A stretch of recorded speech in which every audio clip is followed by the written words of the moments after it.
Hello guys.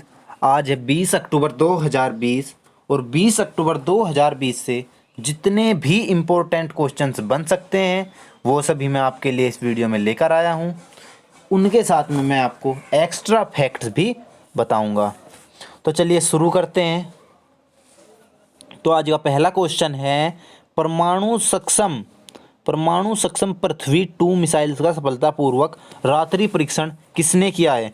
तो रात्रि परीक्षण किसने किया है? डीआरडीओ ने किया है। किसने किया है? डीआरडीओ ने किया है। जो पृथ्वी 2 मिसाइल है इसका परीक्षण किसने किया है? डीआरडीओ ने किया है। और डीआरडीओ के अध्यक्ष कौन है? डॉक्टर जी सतीश रेड्डी। जो डीआरडीओ है इसके अध्यक्ष कौन है? डॉक्टर जी सतीश रेड्डी। और अगर बात करें हम डीआरडीओ के मुख्यालय की तो नई दिल्ली में है। कहाँ पर है? नई दिल्ली में है। आईबीए के नए अध्यक्ष कौन बने हैं? किस चीज़ के? आईबीए के। तो आईबीए के नए अध्यक्ष कौन बने हैं? Rajkiran Roy. Rajkiran Roy, option number C. Rajkiran Roy, option number C, Rajkiran Roy. चलते हैं नेक्स्ट। जो आईबीए है दोस्तों, जो आईबीए है मुख्यालय कहाँ पर है इसका? इसका मुख्यालय है महाराष्ट्र के मुंबई शहर में। महाराष्ट्र के मुंबई शहर में। कहाँ पर है? महाराष्ट्र के मुंबई शहर में। और इसकी स्थापना कब हुई थी? इसकी स्थापना हुई थी 26 सितंबर 1946 को। कब हुई थी इसकी स्थापना?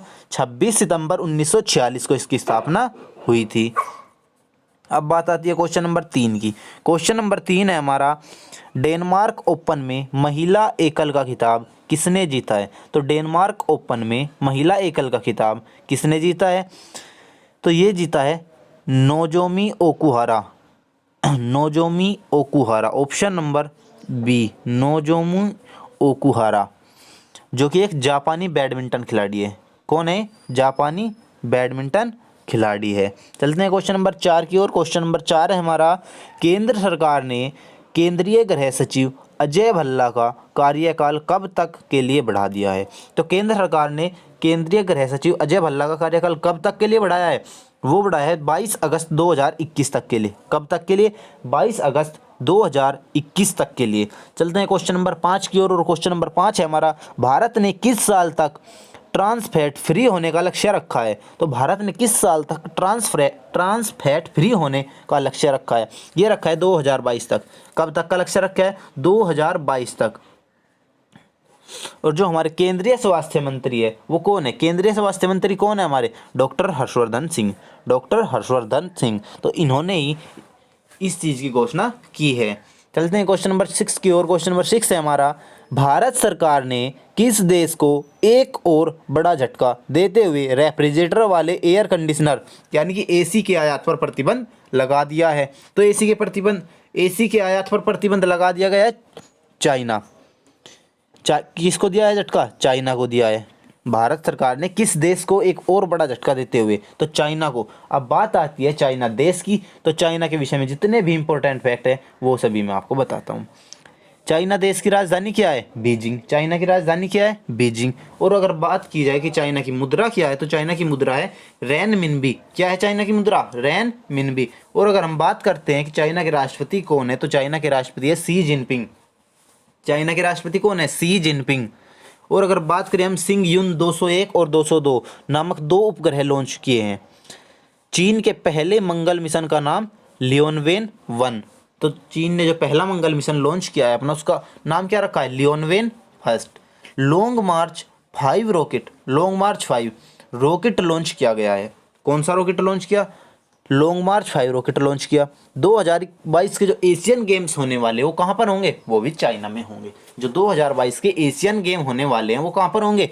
वो भी चाइना में होने वाले हैं। तो चलते हैं क्वेश्चन नंबर 7 की ओर। क्वेश्चन नंबर 7 है हमारा, कौन सा देश फेस स्कैन करने वाला पहला देश बन गया है? तो ऐसा कौन सा देश है जो फेस स्कैन करने वाला पहला देश बन गया है? तो वो बना है सिंगापुर। कौन सा बना है? सिंगापुर। कौन सा देश? सिंगापुर बना है। क्वेश्चन नंबर 8 की ओर चलते हैं। क्वेश्चन नंबर 8 है हमारा, अंतर्राष्ट्रीय खाद्य और कृषि सप्ताह का वर्चुअल उद्घाटन किसने किया है? तो अंतर्राष्ट्रीय खाद्य और कृषि सप्ताह का वर्चुअल उद्घाटन किसने किया है? नरेंद्र सिंह तोमर ने। नरेंद्र सिंह तोमर ने। किसने किया है? नरेंद्र सिंह तोमर ने। तो चलते हैं क्वेश्चन नंबर 9 की ओर। दोस्तों, अगर आपको ये वीडियो पसंद आ रही है तो वीडियो को लाइक कीजिए, शेयर कीजिए और कमेंट जरूर करना।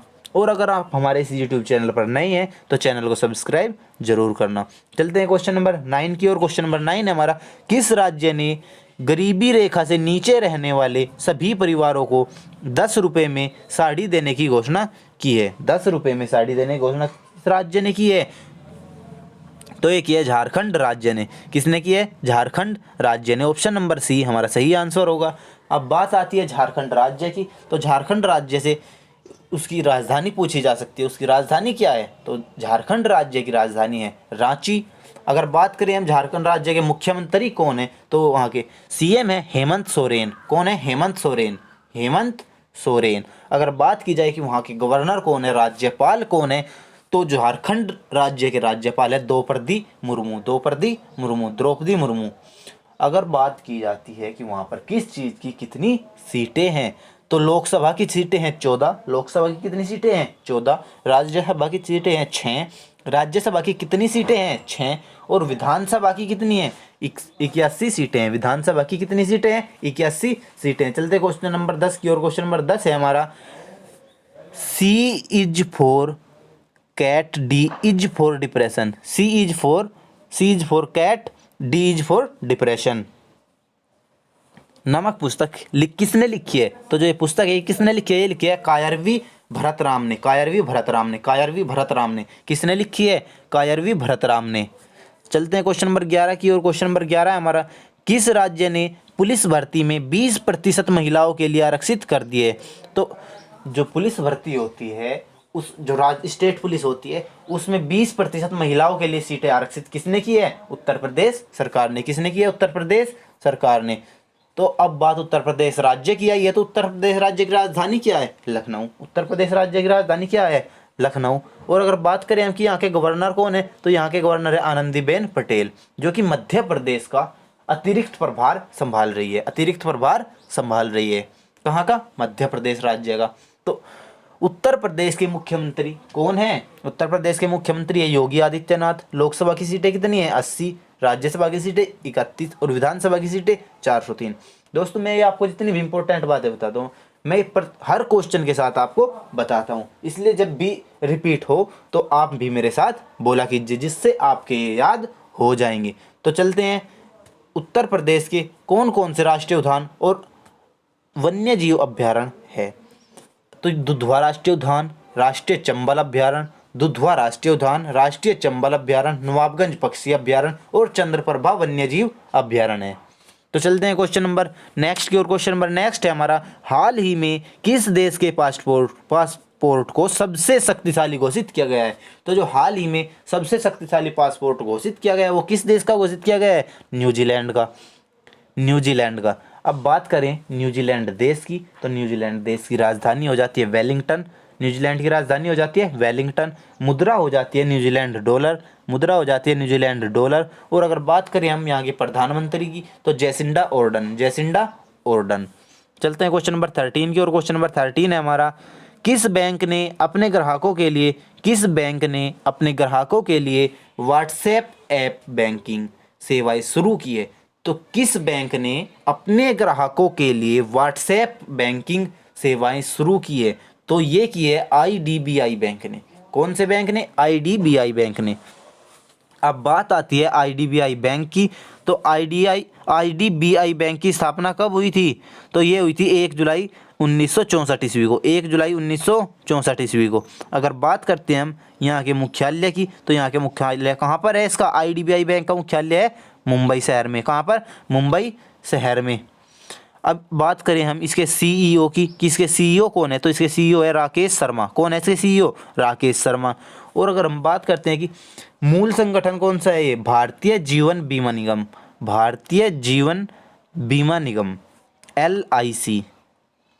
तो चलते हैं क्वेश्चन नंबर 14 की ओर। क्वेश्चन नंबर 14 है हमारा, भारत और किस देश के बीच समुद्री अभ्यास स्लाइनेक्स 20 के 8वें संस्करण का आयोजन हुआ है? स्लाइनेक्स 20 के 8वें संस्करण का आयोजन हुआ है।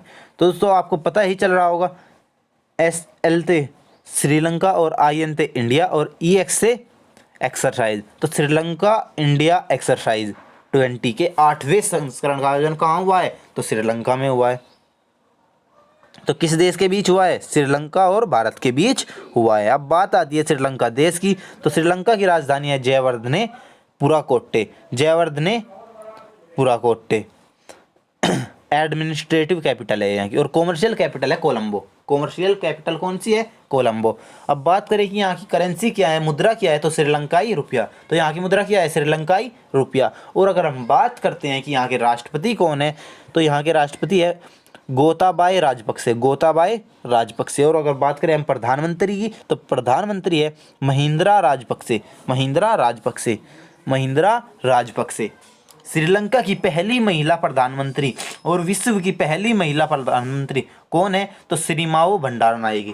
जो विश्व की सबसे पहली महिला प्रधानमंत्री बनी थी, वो बनी थी सिरिमाओ भंडारनायके, जो कि श्रीलंका की प्रधानमंत्री थी। सबसे ऊंची चोटी कौन सी है? जो श्रीलंका की सबसे ऊंची चोटी है वो कौन सी है? Mount Pedro, mount Pedro. और सबसे बड़ी नदी वैली गंगा, सबसे बड़ी नदी है जो वैली गंगा। पाक जल संधि या पाक जल डमरू द्वारा भारत और श्रीलंका अलग होते हैं। श्रीलंका का पुराना नाम सीलोन था। 1972 में इसका नाम बदला गया। श्रीलंका का पुराना नाम क्या था? सीलोन। 1972 में इसका नाम बदला गया था। तो चलते हैं क्वेश्चन नंबर 15 की ओर। क्वेश्चन नंबर 15 है हमारा, किस राज्य के जाने माने वोकल आर्टिस्ट प्रदीप घोष का निधन हो गया है? तो जो वोकल आर्टिस्ट प्रदीप घोष थे, ये किस राज्य के थे? ये थे पश्चिम बंगाल राज्य के। किस राज्य के? पश्चिम बंगाल राज्य के थे। प्रख्यात बंगाली वक्ता प्रदीप घोष का निधन हो गया है। घोष एक प्रमुख रंगकर्मी और प्रसिद्ध मुखर कलाकार थे, जो अपनी सरल शैली के लिए प्रसिद्ध थे। अब बात आती है पश्चिम बंगाल राज्य की, तो पश्चिम बंगाल राज्य की राजधानी है कोलकाता। राजधानी क्या हो जाती है? कोलकाता। मुख्यमंत्री कौन हो जाते हैं? ममता बनर्जी। जो पश्चिम बंगाल राज्य है, इसके मुख्यमंत्री कौन हो जाते हैं? ममता बनर्जी। अगर बात करें हम यहाँ के गवर्नर की, तो जगदीप धनखड़, जगदीप धनखड़। और लोकसभा की सीटें 42 हैं, राज्यसभा की सीटें 16 हैं, और विधानसभा की सीटें हैं 295। तो विधानसभा की सीटें कितनी हैं? 295। यहाँ पर जो प्रमुख जनजातियाँ पाई जाती है, वो पाई जाती है लोघा, भूमिज, संथाल और लेपचा। तो ये पश्चिम बंगाल की प्रमुख जनजातियाँ थी। अगर हम बात करें यहाँ के प्रमुख उद्यानों की, तो यहाँ के सुंदरवन राष्ट्रीय उद्यान, सुंदरवन राष्ट्रीय उद्यान, गोरुमारा राष्ट्रीय उद्यान, जलदापाड़ा राष्ट्रीय उद्यान और न्योरा घाटी राष्ट्रीय उद्यान, न्योरा घाटी राष्ट्रीय उद्यान। ये थे पश्चिम बंगाल से इम्पोर्टेंट फैक्ट्स। और मैंने दोस्तों आज आपको कराए हैं टॉप 15 क्वेश्चंस। उनके साथ में मैंने उनसे जितनी भी इम्पोर्टेंट बातें बन सकती थी, वो सभी विस्तार पूर्वक आपको बताई है। अगर ये वीडियो आपको पसंद आई है तो वीडियो को लाइक करना, और अगर आपने हमारे इस यूट्यूब चैनल को सब्सक्राइब नहीं किया है तो सब्सक्राइब जरूर करें। तो मिलते हैं नेक्स्ट वीडियो में।